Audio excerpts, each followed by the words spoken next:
In this show, we are excited to announce a humidity measurement application.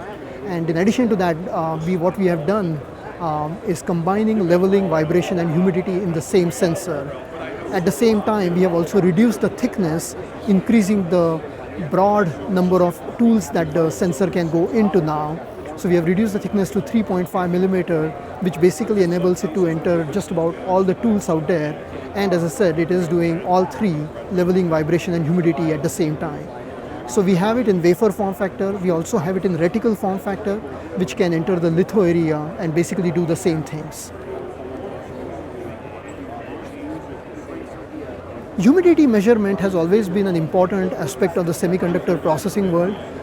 Ever since the first transistors were made, humidity monitoring was always important because humidity leads to oxidation and silicon tends to oxidize fairly easily, and even a thin oxide layer, it becomes a perfect insulator, whereas a silicon by definition is a semiconductor. So monitoring humidity to monitor how much oxidation is happening has always been important. What makes it even more critical now than before is with advent of new technologies like FinFET technology that Intel pioneered a few years ago, and now it is beginning to get widespread adoption in the semiconductor world.